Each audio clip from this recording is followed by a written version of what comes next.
Hey everybody, Jeff here. And today I'm going to tell you the story about the time that I walked the tightrope at the Ringling Brothers Barnum and Bailey Circus. Now, I know what some of you guys are thinking. Jeff, you didn't walk the tightrope at the Ringling Brothers Circus. And the answer is, yes, I did. Kind of. Here's what happened. When I was a kid, we grew up in Michigan, 5 boys in our family, and every couple of years we would take a family vacation to Florida. That's what people did back in those days. You load up the station wagon and off you go to Florida. And we would do Disney, but there was another little park that we would go to that was between Orlando and Tampa, and it was called Ringling Brothers Circus World. And this place was owned by the Ringling Brothers Circus. It was like the winter home where the traveling circus with the elephants and the tigers and everything would travel around in the spring and summer and fall, but in the winter they would just stay down here in Florida. So they decided to open up this amusement park. And so we went there in 1974 and again in 1978. So I would have been 5 years old and 9 years old.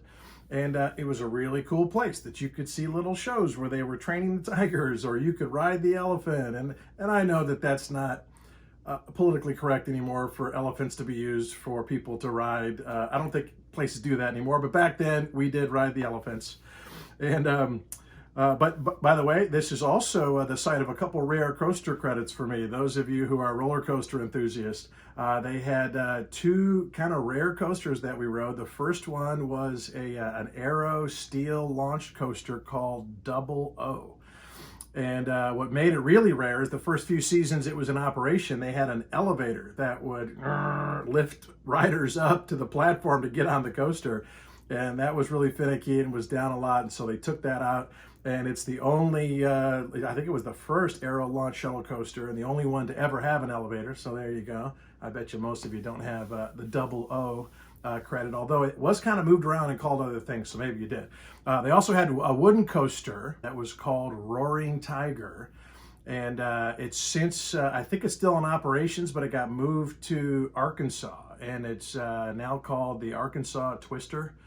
But it was one of my first roller coasters that I rode. In fact, here's a picture of me and my dad and my brothers riding. My mom snapped this picture of us riding the Roaring Tiger wooden coaster, which was kind of cool. But one of the other things that they had at this park was a participation circus. And the participation circus was billed as, hey, you can come into this big top tent, you can see people that are doing trapeze and doing tightrope, but also volunteers from the audience can be part of these acts. And so our family's all sitting there, and they said, this is when I was 9 years old, and they said, hey, we're looking for volunteers that would like to walk the tightrope. And those of you who know me probably aren't surprised that I was like, oh, pick me. And sure enough, they picked me to go up and walk the tightrope. All my brothers were like, I'm not doing that. Most of the kids in the audience were like, I'm not doing that.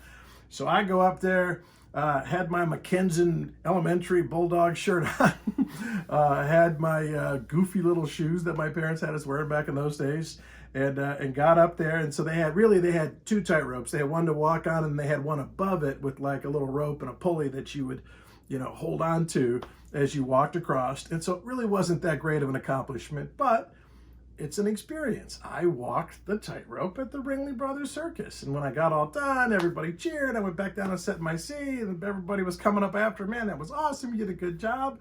And, when I got back to school, at the end of the summer, they were like, so what did you do this summer? I had a story to tell. I did something cool that most people haven't done. I'm assuming most of you watching this video have never walked the tightrope at the circus. Maybe you don't want to, maybe you don't care. But the point is, this was indicative of a lifetime habit that I have had, that when there was an opportunity to do something cool, I said, I'll do that. And as a result, I've got to do some really amazing things. A lot of things that most people have never done. I've lived a life full of adventure and cool experiences. And I'm not saying, illegal things or reckless things, right? When I was in high school and people were like, hey, smoke this. I was like, no, I'm not just, sign me up for that. That use good judgment, but I knew that was a safe endeavor to do. And the reason most people didn't want to do it wasn't that it was scary. The tightrope was only like 8 feet off the ground. It was because they didn't want to do it wrong and they didn't want to be embarrassed. That's why most people don't go do new adventures is, well, what if I'm not good at it? What if it's embarrassing? What if something happens up there that makes me look stupid? I'm perfectly okay with looking stupid. I look stupid all the time.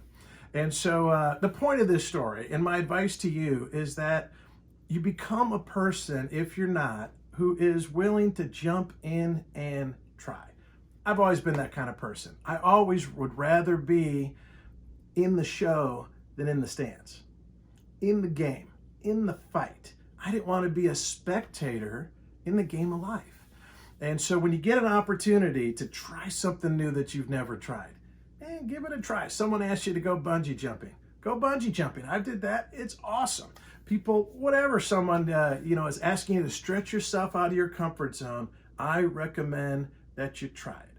There are not too many people that are living an epic life sitting in the stands watching everybody else participate in the game of life.